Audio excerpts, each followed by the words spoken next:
The purpose of this forum is really to create an awareness in the world. The forum has three big parts. One, we started off with our flagship, which is the elephant, and elephant habitat and community. The second is conservation successful? Is it an oxymoron? The third part of this is actually to award, reward, and recognize people who are eco-champions. We put the eco-champions here of the last 3 years. We believe that we must more and more make heroes out of these guys. If you don't make heroes out of these guys, they cannot be inspiration. And if there's no inspiration, there's no aspiration.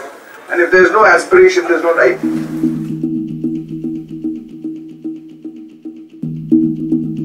मेरा घर है Karbi Anglong border में। आज तक तो 18 साल हो गया मैं यही काम कर रहा हूँ, रेस्क्यू कर रहा हूँ। मैं बचपन से वाइल्ड लाइफ का ही शौक़ था मुझे। जो रविवार को दिन बाज़ार बढ़ता है उसमें वाइल्ड लाइफ बेचने के लिए आता है।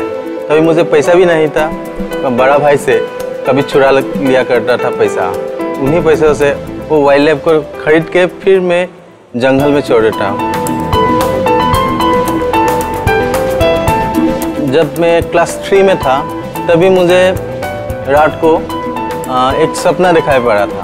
सपने में एक हाथी का बच्चा का साथ खूब खेल रहा हूँ।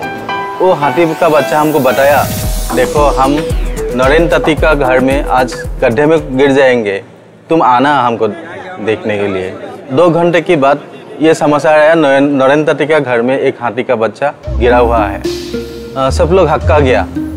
तो मुझे पिताजी ने हमको बाइक में बिठाकर मुझे लेके चला गया।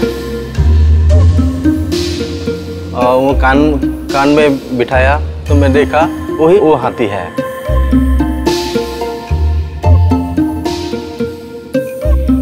मेरे पिताजी ने खुद अपने पैसा से वो हाथी का बच्चे को लेबर लगा के उठाकर जंगल में चला गया।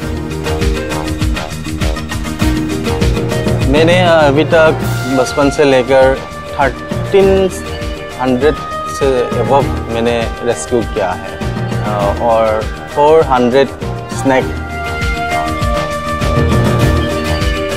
मैं सांप पकड़ सकता हूँ सबको बोल दिया और मेरा नंबर सबको दे दिया। कुछ साइन बोर्ड भी लिखकर हमने दे दिया। लोग समझते हैं हाँ डुल्लू आएगा, सांप पकड़ेगा और लेके जाएगा। अभी कोई नहीं मरता है। मेरा मकसद है उसको बचाना है, इसीलिए मैंने हाँ मैं पकड़ सकता हूँ, तुम लोग देखो। हम उसको पकड़ते हैं, उसको पकड़ के उसका हैबिटेट में हम डाल देते हैं। मुझे तो अवार्ड के बारे में पता ही नहीं था। 2014 में मुझे बालीपुरा फाउंडेशन से कंजर्वेशन अवार्ड मिला है। मुझे अवार्ड दिया और अवार्ड के साथ मुझे धनराशि भी दिया। अभी मैं फील्ड में बहुत काम कर सकूँगा। तो मुझे अवार्ड मिला, बहुत अच्छा लगा। रंजीत बड़ठाकुर जी बहुत ही अच्छा, बहुत मुझे अप्रिशिएट किया। एक दिन पहाड़ में लकड़ी काटने के लिए जा रहा था गांव वाला, तो देखा कि एक पहाड़ के अंदर में जो पत्थर होता है उसका बीच में एक हाथी का बच्चा घुस गया। तो उसको बहुत कोशिश करके उसको उठाया। उसको उठाने के बाद रेस्क्यू सेंटर में देने से वो तो ज़्यादातर मर ही जाता है, इसीलिए उसका माँ के साथ मिलाने से बहुत अच्छा होगा। उसका जो हाथी का झुंड था थोड़ा आगे में ही था, 300 मीटर के आसपास में। तभी मैंने सोचा थोड़ा शाम होने के दूँ तो झुंड निकल आएगा। फॉरेस्ट लोगों को भी खबर किया तो फॉरेस्ट लोग भी आ गया। तभी मैंने कोशिश किया वो हाथी का बच्चे को उसका माँ का साथ मिलाने के लिए। तो हाथी का बच्चा ऐसे करने से हाथी का बच्चा एकदम चौकन्ना हो जाता है और हाथी का जैसे साउंड निकलता है, मैं भी उसकी तरह निकाल के उसको बुला के उसका माँ के सामने ले जा रहा था। तभी एक बार मैं भी चिल्ला रहा था, वो हाथी का बच्चा भी चिल्ला रहा था और मैं पहाड़ के ऊपर जा रहा था। तभी उसका माँ ने जोर से चिल्लाया। मैं भी बहुत डरा गया। वो बच्चे को हाथी माँ का नज़र आ गया, आके उसको दौड़ के चला गया। मुझे तो बहुत खुशी हो गया। देखो हाथी का बच्चा माँ के साथ मिला हुआ है। हम जीवा से मानव जाति है ना, और सबसे बुरा काम हम ही लोग कर रहे हैं। जो परिवेश है, जो पहाड़ है, उनको बिल्कुल ही छोड़ देना चाहिए, उनको जाना भी नहीं चाहिए, तो अपने आप वो नेचर बना लेगा।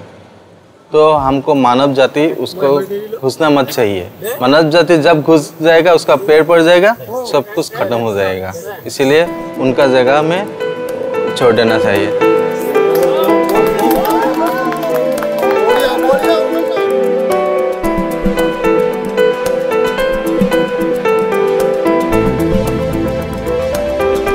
मैं बोलना चाहता हूँ कि प्रकृति को बचाएं, प्रकृति को डिस्टर्ब मत करें और प्रकृति को सदा प्यार करें।